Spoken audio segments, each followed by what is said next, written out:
ஏன்னா லக்னத்திலே குரு இருந்தாலோ சரி, ராசியில குரு சேர்ந்திருந்தாலே சரி, இவர்கள உடன் பிறந்த சகோதரர்கள் அகால மரணம் அடைந்தவர்கள் உண்டு அப்படின்ற விதி ஒன்று இருக்கு. அப்ப 3ஆம் இடத்தில் குரு இருக்க பிறந்தவர்களுக்கு சகோதரன் ஏதாவது ஒரு விஷயத்துல இடி தாக்கி, மின்னல் தாக்கியோ, மழையிலையோ அல்லது அகால துர்மரணத்தால் அடைவான். ரிஷப ராசிக்கு சகோதரனால் இந்த காலகட்டத்தில் ஒரு மிகப்பெரிய ஒரு விளைவுகள் ஒன்றும். சகோதரன் கடனாளி ஆக்குவான், அந்த கடனை நாம அடைக்கிற மாதிரி சூழ்நிலைகள் வரும்.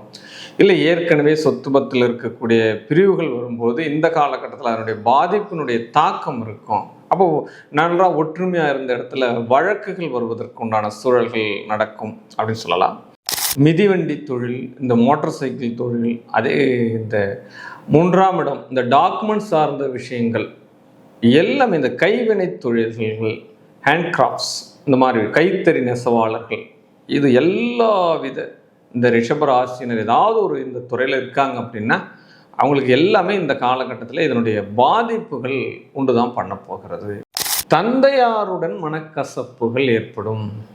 ஏதோ ஒரு ஆலயத்துக்கு போகும்போது விபத்துகள் ஏற்படும். இதெல்லாம் நடக்கும். இதெல்லாம் கவனமாக இருக்கணும். நீங்கள் அதுவும் சார்ந்தீங்கன்னா பாதம் சார்ந்த விபத்துகள், கால் அடிபடுறதுக்கு உண்டான சூழல்கள் எல்லாமே நடந்து போகும் அப்படின்னு சொல்லலாம். குருவை போன்று ஒரு கிரகங்கள் இல்லை அப்படின்னு சொல்லிட்டு இருக்கா எல்லாமே. நீங்கள் என்ன சார் இவ்வளோ நெகட்டிவ் சொல்கிறீங்க அப்படின்னா இதெல்லாம் 100% நடக்கும்.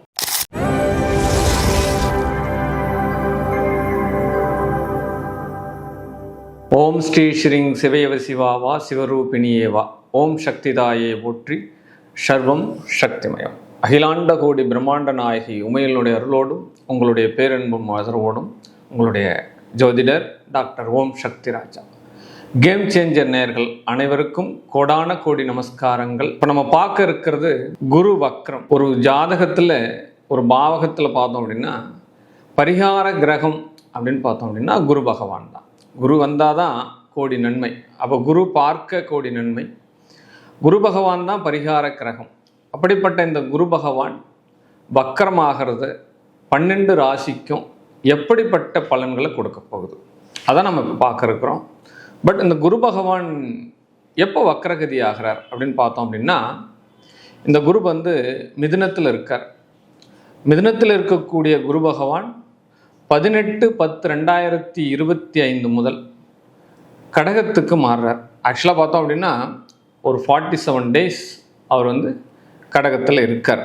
5/12/2025 வரைக்கும் கடகத்தில் இருக்கிறார். கடகத்தில் மாறிய 23வது நாளுக்கு பிறகு, அதாவது விஸ்வாவசு வருடம் ஐப்பசி மாதம் 25ஆம் நாள் செவ்வாய்க்கிழமை 11/11/2025 முதல் இந்த குரு பகவான் வக்ரகதியாகிறார்.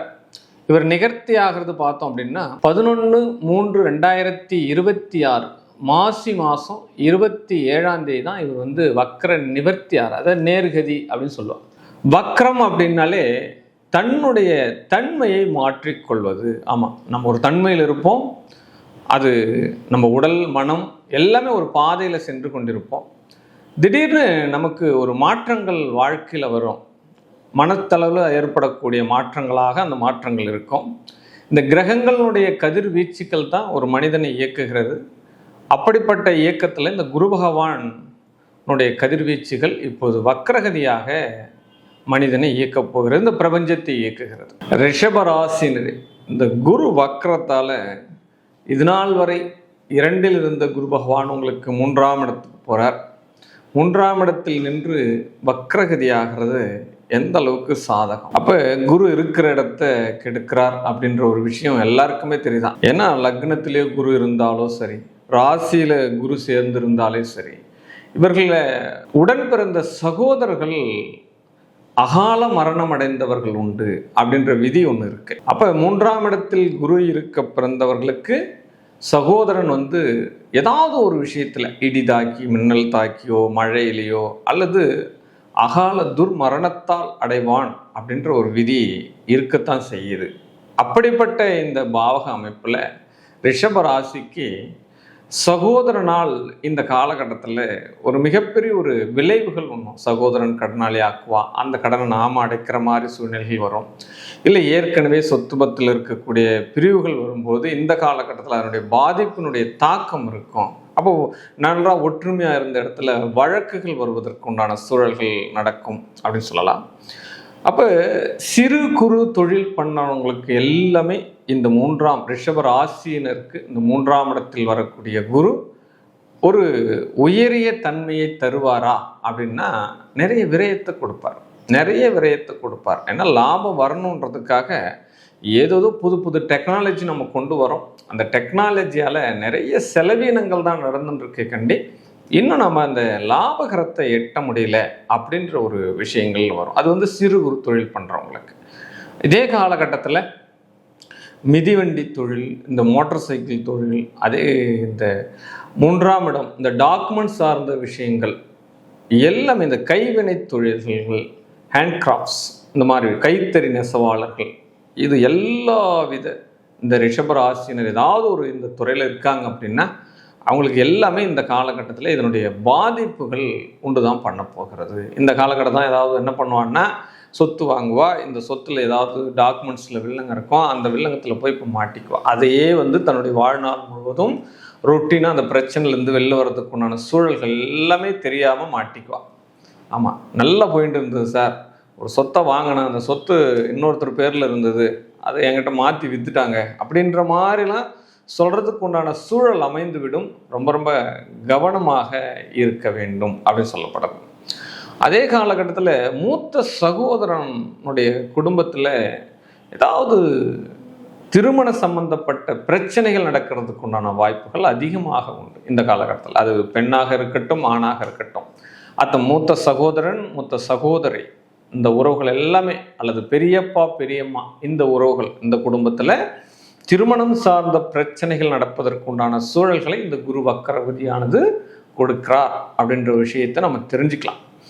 ஆமாம், திருமண சம்பந்தப்பட்ட விஷயங்கள், காதல் திருமணங்கள், கலப்பு திருமணங்கள், காந்தர திருமணங்கள், திருமணத்தில் விதி மீறி திருமணம் செய்வது, அப்போ மதம் சார்ந்த திருமணங்கள், மொழி சார்ந்த திருமணங்கள், இந்த காலகட்டத்தில் இந்த ரிஷபராசிக்கு நிறைய நடக்கும். உங்கள் குடும்பத்தில் ரிஷபராசியில் பிள்ளையாண்டா இருக்கானா, பெண் இருக்கல, அப்போ இந்த குருவனுடைய வக்ரகதி என்ன பண்ணுன்னா திடீர் காதல்களை உருவாக்கி அந்த திருமணத்தை எல்லாம் நடத்தி வச்சிடும். இதெல்லாம் நம்ம இந்த காலகட்டத்தில் ஏற்றுந்தான் ஆகணும், இல்லைன்னா இதெல்லாம் பிரச்சனையாக தான் நடக்கும் அப்படின்ற விஷயத்தையும் சொல்லப்படுது.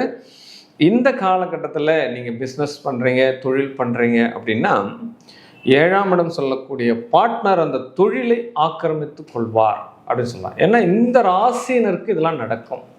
ஆமாம், ஏன்னா என்னெல்லாம் நமக்கு சாதகம் இல்லை அப்படின்ற விஷயத்தை நம்ம தெரிஞ்சுக்கும் போது தான் நாம் அந்த விஷயத்தில் கொஞ்சம் ஜாக்கிரதையாக இருக்கலாம் அப்படின்ற ஒரு விஷயத்தை தெரிஞ்சுக்கலாம்.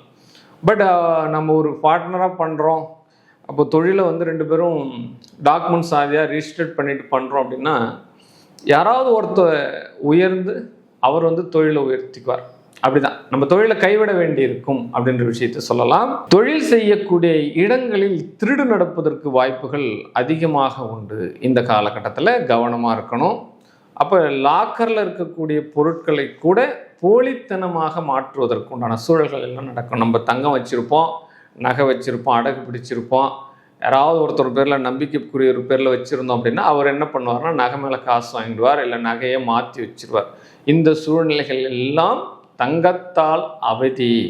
இந்த காலகட்டத்தில் என்ன பண்ணுவான்னா ரிஷப் ராசிக்கு பெண் பக்கத்து வீட்டில் அக்கா நகை கூடணும் கல்யாணத்துக்கு போட்டு வரேன்னு சொல்லி போனால் அந்த நகை தொலைந்து போவதற்கு உண்டான சூழல்கள், திருடு போவதற்கு உண்டான சூழல்கள் இதெல்லாம் நடக்கும் அப்படின்ற விஷயத்தை நீங்கள் தெரிஞ்சுக்கணும் முதல்ல. ஆமாம், ஏன்னா குரு பகவானுடைய தொடர்புகளோடு இந்த விஷயங்கள் எல்லாம் நடக்கும். என்ன சார், இருக்கிற கிரகத்திலே குருதான சார் பரிகார கிரகம், குருவை போன்று ஒரு கிரகங்கள் இல்லை அப்படின்னு சொல்லிட்டு இருக்கா. எல்லாமே நீங்கள் என்ன சார் இவ்வளோ நெகட்டிவ் சொல்கிறீங்க அப்படின்னா இதெல்லாம் 100% நடக்கும். நீங்கள் நல்லா இருப்பீங்கன்னு சொல்கிறது நல்லது தான், ஆனால் பாதுகாப்பாக இருங்கன்னு சொல்கிறது தான் என்னுடைய தத்துவமாக இருக்கிறது. ஏன்னா மக்களுக்கு உண்டான ஒரு விழிப்புணர்வை உருவாக்க வேண்டும். அதனுடைய பாகத்தில் தான் நான் சென்றிருக்கேன். அதே காலகட்டத்தில் தந்தையாருடன் மனக்கசப்புகள் ஏற்படும். ஏதோ ஒரு ஆலயத்துக்கு போகும்போது விபத்துகள் ஏற்படும், இதெல்லாம் நடக்கும். இதெல்லாம் கவனமாக இருக்கணும் நீங்கள். அதுவும் சார்ந்தீங்கன்னா பாதம் சார்ந்த விபத்துகள், கால் அடிபடுறதுக்கு உண்டான சூழல்கள் எல்லாமே நடந்து போகும் அப்படின்னு சொல்லலாம். அப்போ படிக்கட்டில் ஏறும்போது ரொம்ப ரொம்ப கவனமாக இருக்கணும். லிஃப்டில் போகும்போது கவனமாக போகணும். மலை கோயில்கள், இந்த மிகப்பெரிய ஒரு சுற்றுலா தலம்லாம் போகிறோம் அப்படின்னா இங்கெல்லாம் ரொம்ப ரொம்ப கவனமாக இருக்க வேண்டும் ரிஷபராசினர் அப்படின்ற விஷயத்தையும் சொல்லலாம். ஆமாம், இந்த காலகட்டத்தில் தந்தையாருடைய சொத்துக்களை விற்பனை பண்ணலாம், ரொம்ப நாளாக நினச்சிட்டு இருக்கேன், பூர்வீகத்தில் இருக்குன்னா தைரியமாக நீங்கள் விற்பனை பண்ணிடலாம், விற்பனை ஆகிவிடும் அப்படின்ற விஷயத்தையும் தெரிஞ்சுக்கலாம். இந்த ரிஷப ராசியினருக்கு லாபங்கள் பெருமளவு வரலனா கூட நஷ்டங்கள் வராமல் பாதுகாப்பார். ஏன்னா இந்த குருவனுடைய பார்வை சனியோடு விழுகிறது. ஆமாம், நிறைய அலிகேஷன் வர்றதுக்கு உண்டான வாய்ப்புகள், நீங்கள் செய்யக்கூடிய வேலையில் ஏதாவது ஒரு ப்ராப்ளம் வரும். தேவையில்லாத ஒரு அதிகாரி உள்ளே உங்களை ஆராய்ச்சி பண்ணி சட்ட சிக்கல்களை ஏற்படுத்தக்கூடிய வாய்ப்புகள். ஏன்னா குரு சனி சேர்ந்திருக்கார். சனி மக்களோடு மக்களாக இயங்கக்கூடியவர். இந்த குரு வக்ரமாகிறதுனால இந்த மக்கள் கூட்டமுள்ள பகுதிகளில் அவதிகள் ஏற்படும், நெரிசல் உள்ள பகுதிகள்லாம் நீங்கள் கொஞ்சம் கட்டுப்பாடோடு போகிறது நல்லது. ஏன்னா அந்த இடத்துல உங்களுக்கு பாதகம் நடப்பதற்கு உண்டான சூழ்நிலைகள்லாம் நடக்கும். ஆமாம், ஆலயத்தில் ஒரு முக்கியமான இடத்துல நீங்கள் இருக்கீங்க, தர்மகர்த்தாவாக இருக்கீங்க, புதுசாக நிர்வாகம் பண்ணுறீங்க, நீங்கள் தான் அந்த கட்டுமானத்துறையெல்லாம் பார்க்குறீங்க அப்படின்னா கண்டிப்பாக இந்த காலகட்டத்தில் உங்கள் பேரில் அலிகேஷன்லாம் கொடுப்பா. இதெல்லாம் நீங்கள் சமாளித்து தான் வரணும். இந்த 4 மந்த்து யாராவது ஒருத்தர்கிட்ட கணக்கு பார்த்துக்கணும்னு சொல்லிவிட்டு அப்புறமா நான் கணக்கு பார்க்குறேன்டா தம்பு அப்படின்னு சொல்லிட்டு வந்தீங்கன்னா அதுவே உங்களுக்கு உசத்தி. உங்களை வேலையை நீங்கள் பாதுகாத்தலாம், உங்களுடைய நீங்கள் யாருன்னு நிரூபிக்க வேண்டிய அவசியமும் இருக்காது. ஆமாம், தேவையில்லாத ஒரு பழியை சுமக்கக்கூடிய ஒரு காலமாக இந்த குருவினுடைய வக்ரம் உங்களுக்கு கொடுக்கிறது அப்படின்னு சொல்லலாம். அதே காலகட்டத்தில் வயிறு சார்ந்த ரோகங்கள் பெண்ணுக்கு ஆமாம் கண்டிப்பாக கொடுத்துருவா. ஆமாம், வயிறு சார்ந்த ரோகம், அதே ரொம்ப நீண்ட நாளாக மருத்துவம் எடுத்துன்னு இருக்கோம், கர்ப்பப்பை பிரச்சனை இருக்குது, எனக்கு குழந்தை பேர் தாமதமாகிறது அப்படின்ற விஷயங்கள்லாம் வரும்பொழுது ஒரு 12 இயர்ஸாக இருக்குப்பா, 10 வருஷமாக இருக்குது, 5 வருஷமாக இருக்குது, நீண்ட நாள் பிரச்சனைக்கு எல்லாமே இந்த குருவினுடைய வக்கரம் உங்களுக்கு வயிறு சார்ந்த ரோகத்திற்கு தீர்வை கொடுப்பார். புத்திர யோகத்தையும் கொடுப்பார். ரொம்ப நல்ல குழந்தை இல்லாத தம்பதிக்கு குழந்தை என்ற பேரை கண்டிப்பாக இந்த குடும்பத்தில் கொடுத்துருவார் இந்த ரிஷபராசிக்கு. ஆமாம், இந்த காலகட்டத்தில் ஆப்ரேஷன் பண்ணுறோம் அப்படின்னா ரொம்ப கவனமாக பண்ண வேண்டும், ரொம்ப ரொம்ப கவனமாக பண்ணணும். ஏன்னா இந்த குருவோடு இந்த செவ்வாய் தொடர்பு ஏற்படுது உங்கள் ஜாதகத்தில், குருவோடு சூரியனுடைய தொடர்பு ஏற்படுது அப்படின்ற காலங்கள்லாம் வரும்பொழுது இந்த மருத்துவத்தோடு ஆப்ரேஷன் பண்ணக்கூடிய இந்த டாக்டர்ஸ்களுக்கு பிரச்சனை வரும். ரிஷபராசியில் இருக்கக்கூடிய இந்த டாக்டர்ஸ்க்கு ஏதாவது தேவையில்லாமல் அறுவை சிகிச்சை பண்ணிடுவா, தெரியாத தனமாக போய் மாட்டிக்குவா.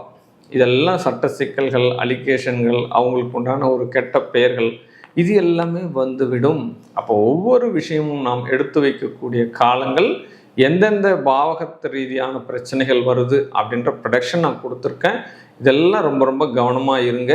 உங்களுடைய ஜாதகங்கள் இந்த கோச்சார ரீதியான குருவோடு எப்படியெல்லாம் தொடர்பு கொள்ளுது, அப்போ நமக்கு என்ன பிரச்சனைகள் இருந்து நம்ம பாதுகாக்கணும் அப்படின்னு நீங்கள் தெரிஞ்சுக்கணும் அப்படின்னா நீங்கள் தொடர்பு கொள்ளலாம்.